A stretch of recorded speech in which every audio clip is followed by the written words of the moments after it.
So good morning guys. Another day, another video for our self-improvement. And ngayong araw, day off ko. Wala akong masyadong gagawin. Wala akong order ng cups. Wala din akong order ng mga mugs ko at ibang paninda. Naisipan ko maglinis ng kwarto. So mag-start muna ako. And baka hindi ako makapag-video kasi habang maglilinis ako, nag-e-export ako ng video ko na i-upload para mamaya.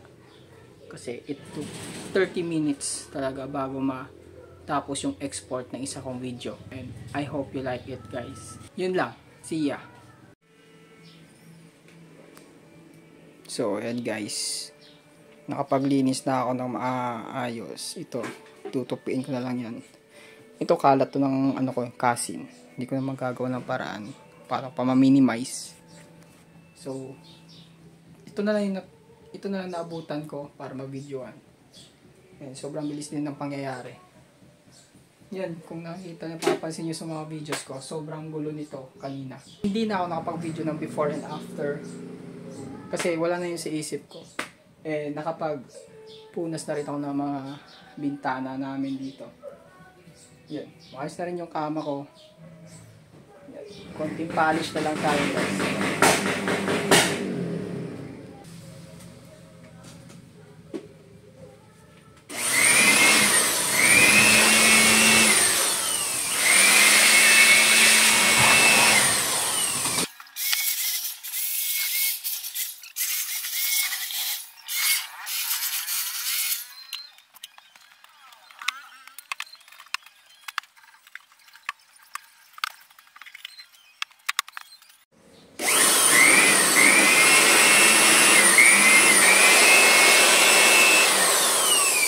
Yun.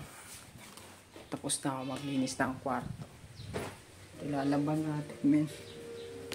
Nilalaglag pa. Lalaban natin ito lahat. Yan. Konti lang naman. Makapal lang kasi yung mga jacket. Kaya tara. Laban na natin muna to. Yo, future me, pag nakikita mo to 5 years from now, kung hindi ka sumikat na YouTuber, magiging mayaman ka, magiging kontento ka sa buhay na meron ka. Mas importante makapag-provide ka, may trabaho ka, nakakatulong ka sa pamilya mo. Wala kang sinisirang tao, wala kang inaapakan na tao, men. Galingan mo lang palagi. Simula ngayon, tiwala mo sa sarili mo lang, sa Diyos. Siya na bahala sa'yo. Maging mabuti ka na lang lagi, men. Mahal na mahal kita.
So, hello. Meron dito mga seeds na binigay sa akin. Pag-aaralan ko muna dito kung paano sila itanim ng maayos para lumaki sila ng maayos. Ang daming klase. Yan. 5. Tapos 2. Puro gulay. Pag-aaralan ko muna to. Then, yun. I-daily record natin kung paano natin siya palalakihin. And kung magiging successful siya.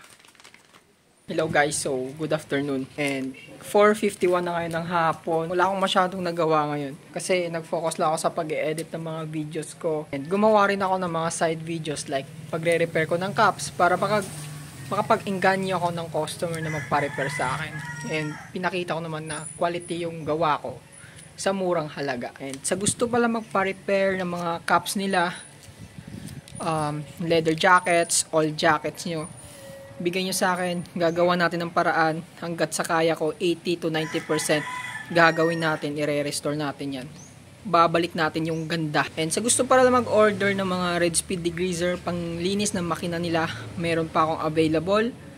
Mga mugs ng motor, meron pa akong 4 na pairs, 4, ganitong 4, yun lang. So ngayong hapon lalakad lang siguro ako, pupunta ako sa Mananahe kasi nga may papagawang leather jackets and may punit siya. Nakita ko sa picture may punit. Tatanungin ko siya kung kaya niya bang gawin yun, kasi kung hindi, doon ko sa city papagawa yun, kasi nga i-restore natin yung jacket. Yun lang guys, little update lang.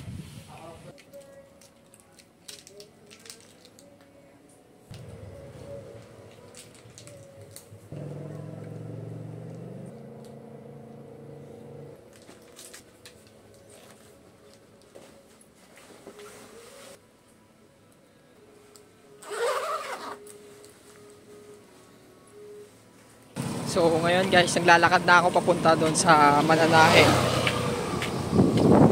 As you can see guys, probinsya. Sabihan ng bay na bay. Yan men.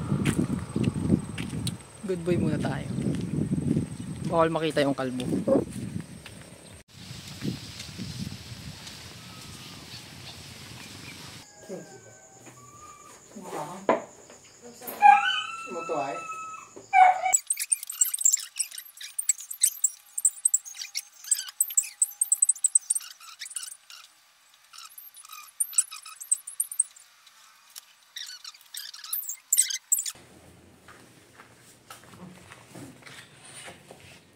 How to create a good habits.